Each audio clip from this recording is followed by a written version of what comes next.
పచ్చకామెరలకు గురైనటువంటి కురుపాం గిరిజన విద్యార్థుల పరిస్థితి మరింత ఆందోళనకరంగా ఉంది. దాదాపు ఒక నెల రోజులుగా పచ్చకామెరలు బయట పడుతున్నప్పటికీ కూడా ప్రభుత్వం నిర్లక్ష్యంగా వ్యవహరిస్తున్నతో గత వారం రోజులకైతే మాత్రం వందల సంఖ్యలో విద్యార్థుల తాలూకా హెపటైటిస్ ఏ పాజిటివ్ కేసులు బయటపడుతూనే ఉన్నాయి. తాజాగా అయితే ఇది మరింత సివియర్ అయ్యి విశాఖపట్నం కేజీహెచ్లో ట్రీట్మెంట్ పొందుతున్నటువంటి ఒక విద్యార్థినికి అయితే లివర్ ఫెయిల్యూర్ అనేటువంటిది స్టేజ్ 1లో ఉన్నట్టుగా అక్కడ కేజీహెచ్ డాక్టర్లు ఒక రిఫరెన్స్లో రాసినటువంటి పరిస్థితి అయితే కనిపిస్తుంది. ఇంత పాండమిక్ సిచ్యుయేషన్ నేపథ్యంలో ఎట్లాంటి చర్యలు తీసుకోవాలి, వైఎస్ఆర్ కాంగ్రెస్ పార్టీ ఏం డిమాండ్ చేస్తుంది అన్నది మనతో మాట్లాడడానికి మాజీ డిప్యూటీ సీఎం పాముల పుష్పశ్రీవాణి ఉన్నారు. ఆమెను అడిగి తెలుసుకుందాం. మేడం చెప్పండి, ఇంత మీరు గత 20 రోజులుగా అయితే ఈ ఇష్యూ మీద ఫైట్ చేస్తున్నారు. ఈ ఇష్యూ మీద బాగా వైఎస్ జగన్మోహన్ రెడ్డి గారు కూడా వచ్చి స్పందించేటట్లు చేశారు. ఇప్పుడు ఉన్నటువంటి పరిస్థితి ఏంటండి? ఇంత మీరంతా కూడా స్పందిస్తున్నారు, అధికారులేమో వచ్చి విజిట్లు కూడా చేస్తున్నారు, అయినా కూడా సిచ్యుయేషన్ ఎలా ఉందండి?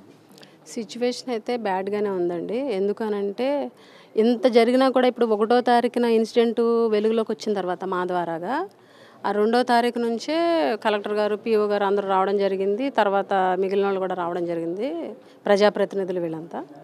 అయినప్పటికీ కూడా 1వ తారీఖునే ఏకలవ్యలో కేసులు నమోదైతే ఈ ప్రభుత్వం ఎంత నిర్లక్ష్యంగా ఉందనడానికి చెప్తున్నాను.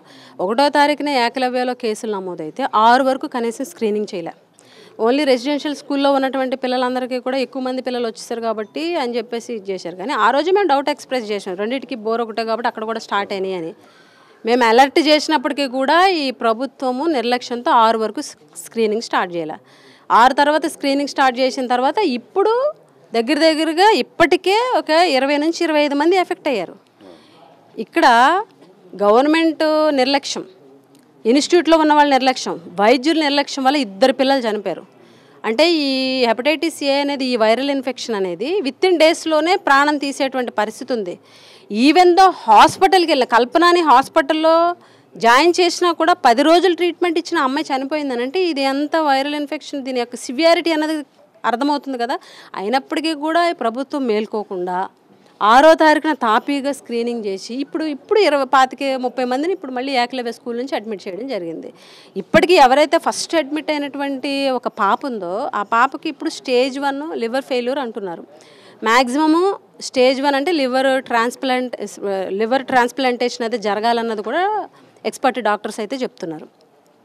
మరి ఈ ప్రభుత్వం చాలా ఖర్చుతో కూడుకున్నటువంటి ట్రీట్మెంట్ లివర్ ట్రాన్స్ప్లాంటేషన్ అంటే పేదవాళ్ళు చేసుకోలేరు. మరి ఈ ప్రభుత్వం ఈ విషయంలో ఏం చేస్తుందన్నది చూస్తాం. ఖచ్చితంగా ఆ అమ్మాయి విషయంలో ప్రభుత్వం చర్యలు తీసుకొని లివర్ ట్రాన్స్ప్లాంటేషన్ అన్నది చేసి ఆ అమ్మాయిని సేవ్ చేయాల్సినటువంటి బాధ్యత కూడా ఈ ప్రభుత్వం మీద ఉంది.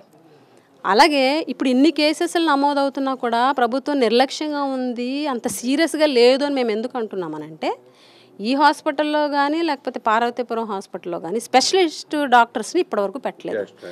గ్యాస్ట్రోఎంటాలజిస్ట్ కానీ ఇంకా స్పెషలిస్టులు ఎవరైతే ఉన్నారో దీనికి సంబంధించి ట్రీట్మెంట్ ఇచ్చేవాళ్ళు అవన్నీ కూడా పెట్టనటువంటి పరిస్థితి. ఇక్కడ ఇంతమంది ఉన్నారు, ఇక్కడ ఈ హాస్పిటల్ ఉంది, ఇక్కడ ఇంతమంది పేషెంట్స్ వచ్చారు. అక్కడ మామూలు జనరల్ ఫిజిషియను లేదా ఆర్థోపెడిక్ వీళ్ళు ఏం చేయగలరు? ఫస్ట్ ఎయిడ్ మాత్రమే చేయగలరు. ఇప్పుడు కురుపాం నుంచి పార్వతీపురం నుంచి వెంటనే 5% దాటగానే కేజీహెచ్కి పంపించేస్తున్నారు. అంటే ఇక్కడ స్పెషలిస్టులు లేరనే కదా దాని అర్థం. అంతమందిని తీసుకెళ్ళి కేజీహెచ్.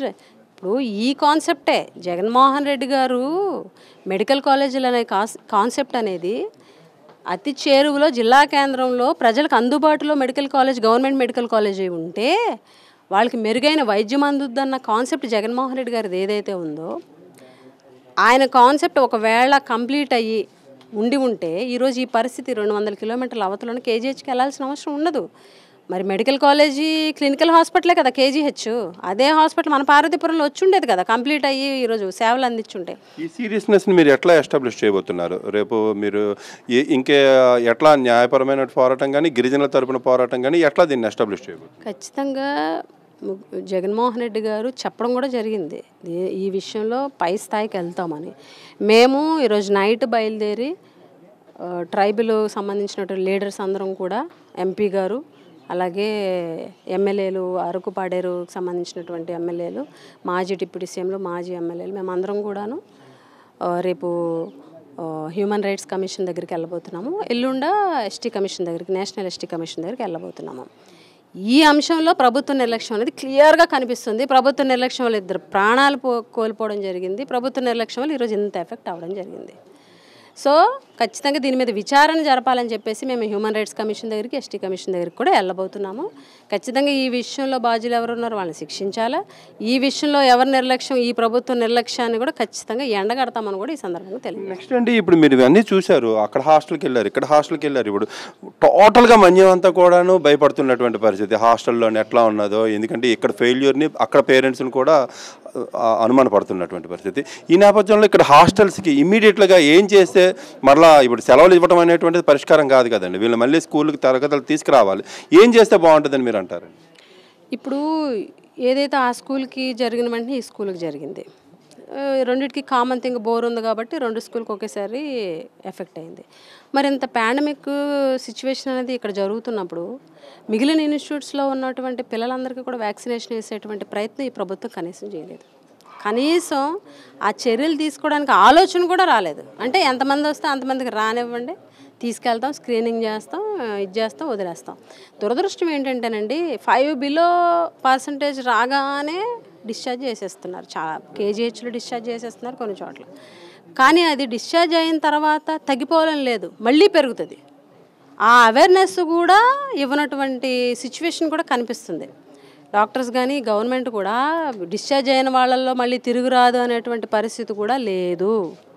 ఖచ్చితంగా వాళ్ళకు కూడా అవేర్నెస్ కల్పించి ముందస్తు చర్యలు తీసుకోవాలి. మేడం, ఇదంతా చూస్తున్నట్టయితే ప్రభుత్వం చెప్తున్నటువంటి అంకెలన్నీ, ఈ పిల్లలకి ఎంతమంది స్క్రీనింగ్ చేశారు, ఎంతమందికి హెపటైటిస్ వచ్చింది, ఈ అంకెలన్నీ కూడా ఫ్యాక్ట్ అంటారా, లేకపోతే ఏమైనా హిడెన్ రికార్డ్స్ ఏమైనా మెయింటైన్ చేస్తున్నారా? ఏకలవ్యంలో చూసినట్టయితే ఇప్పటికీ కూడా స్పష్టత ఇవ్వనటువంటి పరిస్థితి. దీని మీద మీరేమంటారు?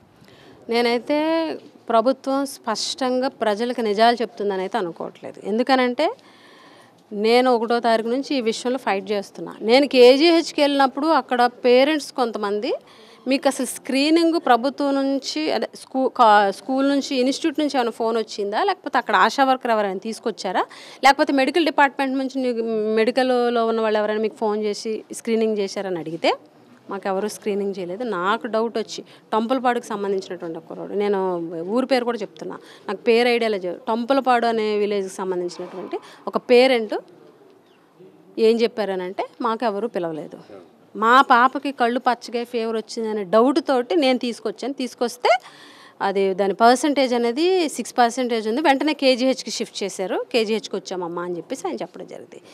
ఏం చెప్పారు మంత్రి గారు కానీ లేకపోతే అధికారులు కానీ 611 మందికి స్క్రీనింగ్ చేసామని చెప్పారు కదా. మరి ఎలా మిస్ అయ్యారు స్టూడెంట్స్? అంటే వీళ్ళు స్క్రీనింగ్ అందరికీ చేసామని చెప్పింది తప్పు. ఎప్పుడైతే స్క్రీనింగ్ గురుకులంలో స్టార్ట్ చేశారో ఆ రోజే ఏకలవ్యకి స్టార్ట్ చేసి ఉంటే ఇప్పుడు ఎంతమంది ఎఫెక్ట్ అయ్యేవాళ్ళ? ఒకేసారి 30 మంది వచ్చేవాళ్ళ? ఆ రోజు స్క్రీనింగ్ చేయకుండా 6వ తారీఖున స్క్రీనింగ్ చేశారు. ఆ రోజే కేసెస్ వచ్చినా, 1వ తారీఖే కేసెస్ ఏకలవ్యలో కూడా వచ్చినా అంటే ఎందుకు దాచారు అని అంటే అమ్మ 2 ఇన్స్టిట్యూట్లో వచ్చేసిందా ఒకేసారి అన్నది జనాల్లో వెళ్తుందనో, లేకపోతే వాళ్ళ వైఫల్యం అన్నది మరి ఇంకా స్పీడ్గా ప్రజల్లోకి వెళ్తుందనో మరి ఏమో తెలియదు. కానీ స్క్రీనింగ్ చేసింది అబద్ధం చెప్తున్నారు, లేకపోతే ఈ స్క్రీనింగ్ చేసే విషయంలో కూడా నిర్లక్ష్యం వహించారని అయితే నేను ఖచ్చితంగా చెప్పగలను. Thank you very much. ఇది ఇక్కడ ఉన్నటువంటి తాజా పరిస్థితి. మా పుష్పశ్రీవాణి గారి అభిప్రాయం మేరకు ఇక్కడ ఉన్నటువంటి ఎంతమంది పిల్లలకు వచ్చింది అనేటువంటిది కూడాను సీక్రెట్గా ఉంచుతున్నారు, దాపరికం ఉంది అని చెప్తున్నారు. అదేవిధంగా ఈ 2 పాఠశాలల్లో హెపటైటిస్ ఏ నమోదైతే మిగతా పాఠశాల విద్యార్థులకైనా కనీసం వ్యాక్సిన్ కూడా వేయనటువంటి పరిస్థితిని కూడా వీళ్ళు తప్పుపడుతున్నారు. మొత్తంగా ప్రభుత్వ నిర్లక్ష్యం పైన అయితే ఢిల్లీలోని హ్యూమన్ రైట్స్ కమిషన్కి అలాగే ఎస్టీ రైట్స్ కమిషన్ దగ్గరికి వెళ్ళి ఫిర్యాదు చేయబోతున్నట్టు చెప్తున్నారు. వీడియో జర్నలిస్ట్ ఈశ్వర్తో యుగంధర్, సాక్షి టీవీ, కురుపాం నుంచి.